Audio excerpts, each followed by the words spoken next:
Hello students, good morning. Previous class में हम लोगों ने लैंड रिसोर्सेज के बारे में पढ़ा था, प्लेट्यूज प्लेन के बारे में, माउंटेन के बारे में पढ़ा था। आज हम पढ़ेंगे land use in India. The plain account of for about the 43% of India's is lands, and the plateau account of about the 27%. Plateau 27%, plain 43%, and rest of 30% is the mountain. पूरे India का जो बांटा हुआ land form है वो plane 43% में फैला हुआ है, प्लेट्यू 27% में फैला हुआ है और 30% में आपका माउंटेन फैला हुआ है। दूसरा पॉइंट है, more than 50% of India total land area includes net so area, follow land unplugged and unseeded in the cultivation of wasteland. Total land area का 50% पार्ट ऐसा है जहाँ पर किसी भी तरह का खेती नहीं किया जा सकता, कोई भी चीज़ बोया नहीं जा सकता है। थर्ड पॉइंट आपका है, the net sown area under the agriculture use fallow land in the farm land is left uncultivated to help the soil regain its strength. Net sown area जहाँ पे बोने जाने वाले एरिया है अंडर द एग्रीकल्चर यूज, तो वैसी जगह पर बीज बोकर एग्रीकल्चर किया जाता है। Fallow land is a farm land that is left uncultivated. बहुत सारा लैंड ऐसा है जो कल्टीवेशन के लिए नॉट कल्टीवेटेड है, अनकल्टिवेटेड, जिसे पर आप खेती नहीं कर सकते। To help the soil regain its strength, वैसी जगह अपनी मिट्टी के ताकत को बनाए रखती है। कल्टिवेटेबल वेस्ट लैंड में क्या होता है, are the area that were earlier cultivated.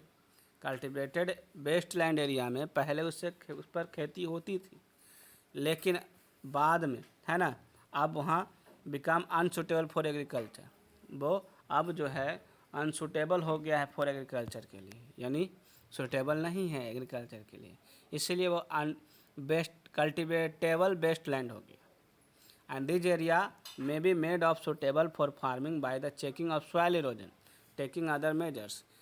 किसी भी जगह एग्रीकल्चर के लिए सुटेबल तभी होगा उसका सॉइल को चेक किया जाए, सॉइल इरोजन को चेक किया जाए, टेकिंग अदर मेजर्स। तो इस तरह से हम फार्मिंग लैंड को खुद चेक करके फार्मिंग कर सकते हैं वहाँ पर, उस जगहों पर, उन लैंड पर। वो चौथा पॉइंट आपका है, around 22% of India land is forest. पूरे इंडिया का 22% लैंड है फॉरेस्ट, जबकि होना चाहिए कितना, 33%, जिस कारण से हमारा इंडिया में भी पॉल्यूशन है। Most of this forest on the hills and mountain, ज़्यादातर जो जंगलें पाए जाती हैं पहाड़ी क्षेत्रों में और पर्वतीय इलाकों में। They are also found in the eastern river delta, और कुछ क्षेत्रों में ईस्टर्न रिवर डेल्टा में, सुंदरबन डेल्टा में जंगल भी पाए जाते हैं। Pasture account for about the 4% of India land, pasture account, and they are mostly found in the plateau where the soil are not very fertile. कुछ ऐसे भी इंडिया का लैंड है जो 4% ऐसा लैंड है जहाँ पर प्लेटूज एरिया है, जहाँ की मिट्टी बहुत उपजाऊ नहीं है, पथरीली है। लास्ट पॉइंट आपका है, the rest of the land of India included unproductive land and land use for the non agriculture purpose like housing, industry, mining. कुछ ऐसे भी लैंड है जहाँ पर अनप्रोडक्टिव लैंड है, जहाँ पर लोग उसका इस्तेमाल नॉन एग्रीकल्चरल पर्पस के लिए करते हैं, जैसे घर बनाकर रहने के लिए, इंडस्ट्री खोले जाते हैं, मिनरल्स माइनिंग किए जाते हैं, यानी माइनिंग करके वहाँ से मिनरल्स निकाले जाते हैं, अदर एनीथिंग अदर पर्पस के लिए भी इस्तेमाल किया जाता है। सॉइल रिसोर्सेज, हमारा मिट्टी संसाधन, इससे पहले हम लोग पढ़े थे लैंड, आप पढ़ेंगे soil. The of all the land resources soil are the prime resources. सभी लैंड रिसोर्सेज में सॉइल इसका मुख्य रिसोर्स होता है। It is medium in which plant grow. यह एक ऐसा माध्यम है जिसमें पौधे ग्रो करते हैं। All living beings depend on directly indirectly on the soil for the food. सभी लिविंग बींग्स डायरेक्टली और इनडायरेक्टली रूप से सॉइल पे ही निर्भर हैं, क्योंकि सॉइल पे इसके कारण ही फूड बन पाता है, प्लांट उग पाता है और प्लांट हमारे लिए भोजन बनाता है। Soil information is a very slow process. Soil formation बहुत ही स्लो प्रोसेस होता है। It may take a hundreds of year to the few form a few centimetre of soil. मिट्टी की पतली सी लेयर बनने में सैकड़ों साल लग जाते हैं। Factor determining the soil formation. कौन कौन से फैक्टर सॉइल फॉर्मेशन में मददगार होते हैं? The quality of parents rock material. Parents rock material जो शुरुआत का होता है, from the which soil form determine the quality of soil. Other factor like at climatic condition, relief feature, natural vegetation, wild life and the human activity also influence the quality of soil. Quality of soil किस पर निर्भर करता है?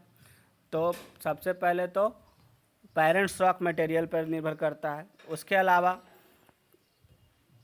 Climatic condition, relief feature, natural vegetation, wild life और human activity पे भी निर्भर करता है।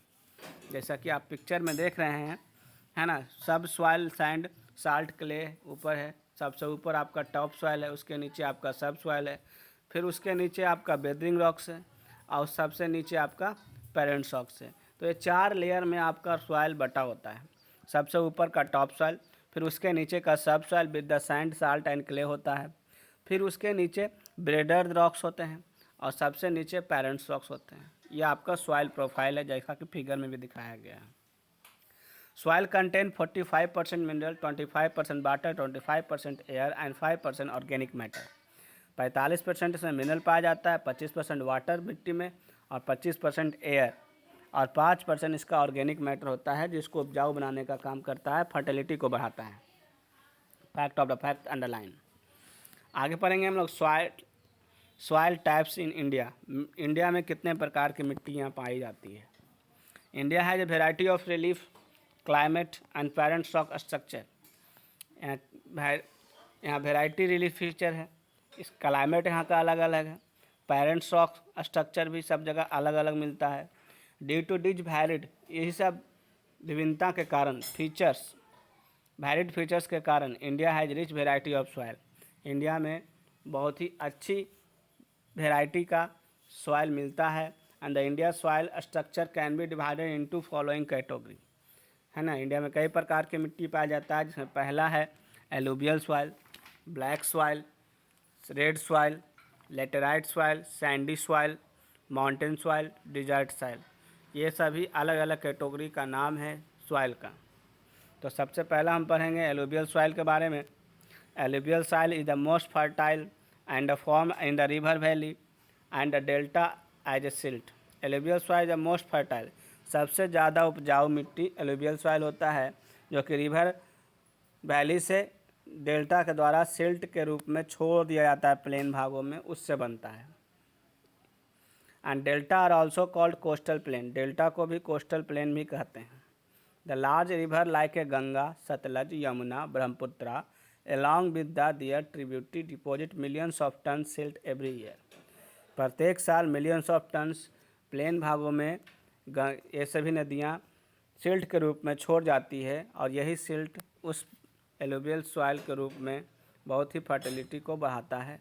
The older alluvium is the known as bangar. पहले इसे बांगर मिट्टी कहा जाता था, लेकिन अब इसे एलुवियम कहा जाता है, जिसको खादर भी कहा जाता है। एलुवियल सॉइल को खादर भी कहा जाता है। Thank you. आज के लिए इतना ही।